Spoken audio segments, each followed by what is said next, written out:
Nation. Welcome to LoboTalk with Mr. H. Hey, what's up everybody? Welcome to our very first edition of LoboTalk 2022-2023. I am your host, Mr. Hudson, aka Mr. H. Today we're going to talk about living life, navigating the ups and downs. So I am joined in the studio by a very special guest, my homie and my friend, Miss Montoya, who is our outreach counselor. So, life. What is this thing we call life? Life can be hard to navigate. It's like Forrest Gump says, life is like a box of chocolates. You really never know what you're going to get out. You never know if life is going to bring you joy, sadness, pain, heartache. So, we're going to go ahead and talk about that. So, Miss Montoya, welcome to LoboTalk. You're the first to hit the set this year. We tried to spice it up for you, try to decorate a little bit. So, exactly tell us, you're the outreach counselor. Tell us, what exactly do you do? So, hi everybody. Like Mr. Hudson said, my name is Miss Montoya. I am the outreach counselor. This is my second year here at Lehman, and I'm super excited to be here on campus, just helping to support any and all students that I can. And that's when people ask me what I do, that's what I say. I say that I'm here to support. I say that I'm here to help. I say that I'm here to listen, just do whatever I can to make the student be successful in school. So if something's going on at home, or if something's going on with friends, or if something's just going on in your life in general, and you don't feel like you are the best version of yourself here at school because those things that are happening are preventing you from being the best version of yourself, that's where I like to say that I want to step in and I want to help.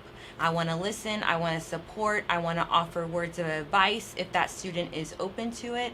Just anything that I can do to help support and allow you to be the best version of yourself here on campus. Thank you for that beautiful brief explanation of what you do and what it means basically to be an outreach counselor. And that's why we're here. We're here to kind of give some guidance and help you navigate through some of these ups and downs. So I hope during this LoboTalk segment you'll come out with some bits and pieces that can help you navigate life. So let's go ahead and dive into it. I got my trusty cue cards so I don't mess this up. So I did some studying, and statistics show that at least 75% of students deal with stress and anxiety either at work, home, or in school. What are some of the ways that we can deal with stress and anxiety? So I feel like stress and anxiety is a part of life, right? Like you are going to go through life and things are going to come up that are going to make you stressed, that are going to make you anxious, but it's all about how we respond to those things when they happen. So I always like to suggest, what are your go-tos? What do you like to do? Do you like to listen to music? Do you like to draw? Do you like to read? Do you like to go outside for a walk? Do you like talking to your friends or talking to a trusted adult? What is it that you do that helps release some of that stress and anxiety from your mind and from your body? Even something as simple as concentrating on your breathing techniques can really help just alleviate some of that stress from your mind. So any of those things, and if you have something else that you like to do, play video games, read a book, just anything that you like to do, that you enjoy doing, that'll take your mind away from those negative stresses, that anxiety, that could help you. Cool. So you mentioned breathing exercise. You got one of those breathing exercises for me? Mr. Hudson be dealing with some stress and some anxiety. It's not easy being me. Yeah. So it's one of them breathing exercises that we can. So just concentrating on your breathing, just making sure that your feet are flat on the floor, okay, making sure your hands are in a comfortable position in your lap. All right. Close your eyes if you're comfortable closing your eyes, and then just take a deep breath in. Hold it for 3 seconds at least. Some students like to hold it for up to 5 seconds and then release it. So you breathe in through your nose and out through your mouth. You want to try it? Or you already are trying it? Actually, that is calming. Yeah. It really is, because it kind of makes you feel like as you breathe in, you're breathing out kind of some of the stress, some of the worries, I like that. I'm gonna try that one again. Hold on.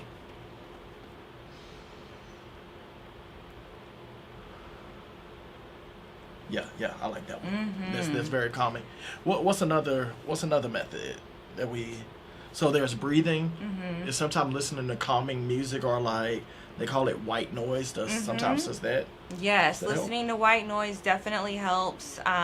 Even when you're trying to sleep, I sleep with the white noise machine myself, and that just like blocks out all of the extra going on. Maybe there's like somebody driving loud or playing loud music outside, or maybe somebody's having a loud conversation and I can't sleep. That white noise just gets rid of all of that extra in the background. Yes, and I know not properly resting can add to anxiety. For sure. It can add to stress. It can add to, extra things that we, already don't need to deal with. So it's very important to get some rest. So with that, we're going to take a brief break. We'll be right back, but we have a word from our Hudson department about the blood drive. It is important that we all play our part. Donating blood can really save a life.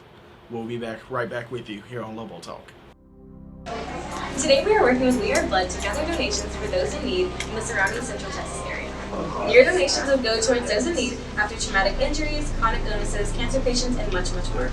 We appreciate each and every single donation. Remember, one donation saves 3 lives.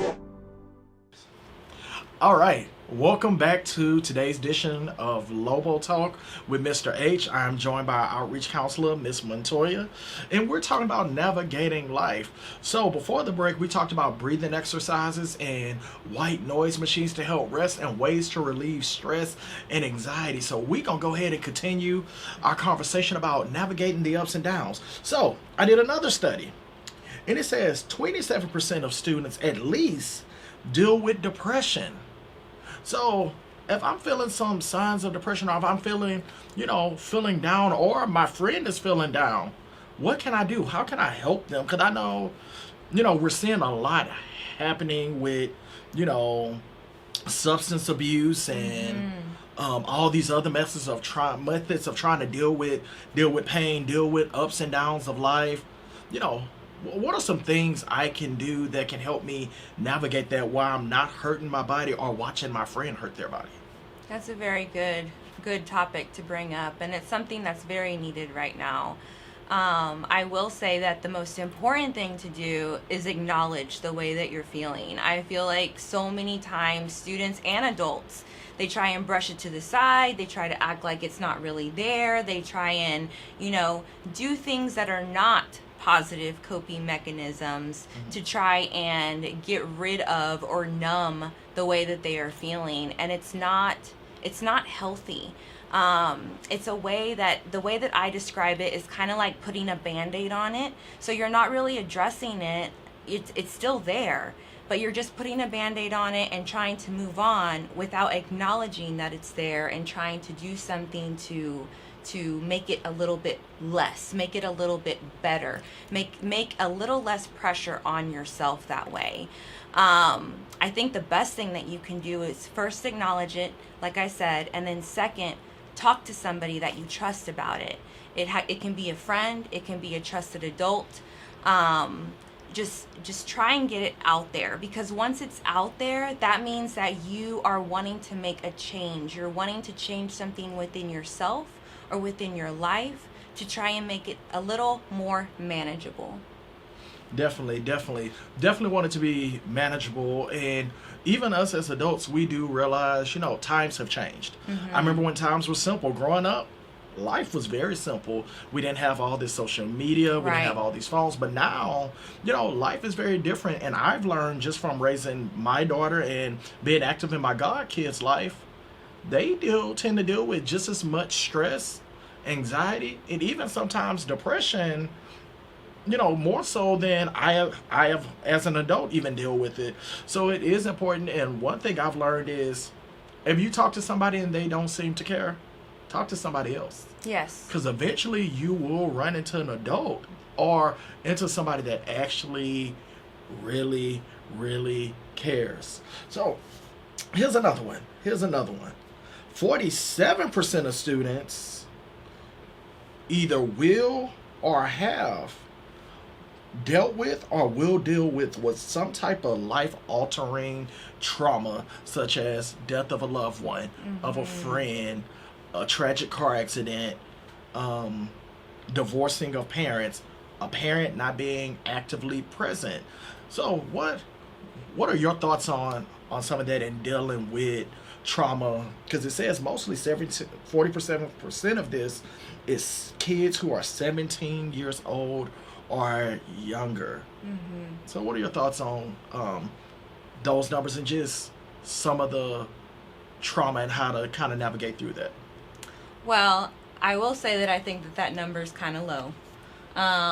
Based on just what I have experienced within my professional career. I feel like with some of those surveys, some of the students either don't realize that what they have gone through has been traumatic, or they're not reported within the survey. So maybe like they don't survey enough students, or the students are not aware that they have gone through some sort of traumatic event, so they don't acknowledge that it is a traumatic event. Maybe some of the students that took the survey don't understand what trauma means. So really like kind of digging a little bit deeper and knowing that the majority of the population has gone through something that is very, very hard to deal with in their life. And even if it's not really considered trauma, if it's impacting that person deeply to the point where they are not able to go on and get through the day and be able to be successful in their day, then it's something to take into consideration, that knowing that it's affecting you, and how do I continue to move forward knowing that it's affecting me, but how do I also reach out and get the help that I need? So I think, it's important to talk to a trusted friend, a trusted adult. And like Mr. Hudson said, if you don't like the response that you get, go to somebody else, because it's never the final answer when it comes to things like that. You can always go for a second opinion, and you can make sure that you get to the resources that you need. Maybe that's just talking to somebody on a regular basis like a counselor, or maybe that's talking to somebody outside of school like a therapist. Maybe that's talking to a really close family friend. Just making sure that your voice is heard, because it matters. Yes, and I'm glad you say that, because, for so long, at times we'll make students feel like, hey, your voice don't matter. But like I said before, your voice does matter, and find someone that will listen, because your feelings are valid. It does matter. And then, dealing with that trauma, what are some of, just ups and downs? Because we know life can be up where everything is good, and then suddenly something happens and we're down and life is beating up on us. So what are some coping mechanisms, healthy coping mechanisms, that we can use when we're dealing with some of this drama or trauma? I mean, I will say that one of the things that I enjoyed doing as a teenager was journaling. I would write about everything, and it didn't matter if it was, significant or not significant. If it happened to me in my day, I was going to write about it. And as crazy as it sounds, if I would write about it, it was kind of like it was out of my head and onto the paper. So then, I could choose what I wanted to do with it. Did I want to hold on to it? Did I want to continue writing? Did I want to rip out the page and tear it up into little bitty pieces? What did I need in that moment? So I think that, writing about it, again, reading, listening to music. I know a lot of students in the past, have really gone to music as their outlet, and even, using music as a way that, I like to write songs too, and I like to, maybe you're a rapper, or maybe you're a singer, and maybe you can turn it into something that that you really enjoy doing, but also allowing yourself to get those feelings out there. Definitely, because it is definitely important to find a healthy coping mechanism, but also a healthy outlet to get things out. I know for me, I write plays. I write short stories, even though they may not never see the light of day, although no one else may ever read them, but it is my way of making sure I don't hold things in. Yes. Definitely. So again, so we talked about trauma and dealing with life's ups and downs. So what can you tell us to help us, like, just kind of give us your thoughts on dealing with just life's the high roads and the low roads that life can bring? I mean, I would definitely say acknowledge everything that you are feeling, everything that you are going through. Make sure that you know that it matters, whether you feel like it's acknowledged by your friends or family or not. If it's important to you and it's affecting you, then it matters. So I want you to really, like, take that message away today, is that you matter. Like, that's the message I want you to take away today. And know that there are people here, there are adults here that are willing to listen. My office is located in the counseling center, along with all the other counselors and all of the teachers here. I know would be more than willing to just lend a listening ear if that's what you're needing. But also know that there are other coping strategies out there, such as reading, such as drawing, such as writing. All of those things can help just alleviate some of those stressors, some of that anxiety. Eat a little bit each day. Yes, a little bit goes a long way. Definitely, a little bit definitely goes a long way. And again, finding those coping mechanisms, finding ways to navigate life. Because again, life is a very beautiful thing. Very beautiful. But again, life has ups, life has downs. There's moments of victory. There's moments of defeat. So it becomes, what do you do when you do feel a moment of defeat? So always find your outlet. That's really, the message for today. Understanding you do matter, your voice matters. Find an outlet. And it's so unpredictable, and there's so much uncertainty in life. But without going through the hard parts of life, how can you come out on the other side and realize how impactful and how important life is when you get to when you get to a better space in your life? Because even though right now, maybe some of you that are watching this, y'all can relate, and y'all are like, I can relate how my life has been up and down, kind of like a roller coaster.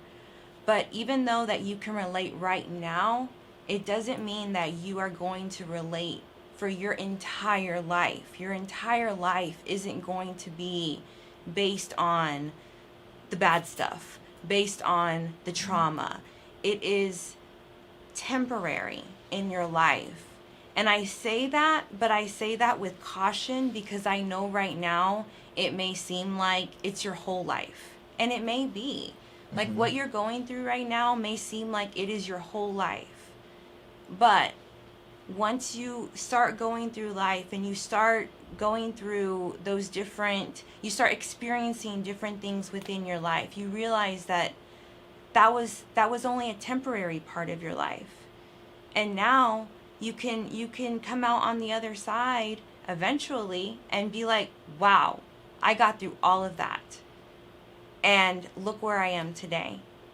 And when Mr. Hudson, when things are happening, when you're going through those things, you're not thinking about the future. You're not thinking about the possibilities. What you're thinking about is what's happening in the moment. But what's so important is for you to remember and keep in mind that there is so much more than what's going on in your life right now. There are things that are coming up in the future for you and for everybody that you can't even imagine right now. You couldn't even think of right now. But you won't be able to experience those things if you don't keep pushing forward, no matter what. So talk to somebody. Get it out there. Get out your feelings. Write it down, whatever you need to do. And just know that things are going to come to a much better place for you. Definitely, definitely. So again, I want to thank Miss Montoya for joining us and giving us, her words of wisdom and knowledge on navigating life. Yes, life does have ups and downs, and bad times don't always last. Life isn't always, just that bad moment. So in closing, this is how I would relate life. Life is like a game of Uno, and we all play Uno. You never know what cards life is going to deal you. You never know. You never know what color. You never know what cards. 1 minute in Uno, you'll be up, ready to Uno out. And then someone hits you with that draw 4. That's right. Or you'll be skipped. Sometimes you will see everybody else getting the promotion you want or meeting their goals in life while you're sitting there. But sometimes it'll reverse. You seem like it's your turn, but it'll reverse back to someone else. But if you stop playing the game, you'll never get a chance to Uno out. But if you keep playing, no matter how bad the game can get with life, if you keep living, no matter how bad life sometimes can be, eventually you'll realize there's light on the other side of the tunnel. That's right. But you will never get to it if you stop walking.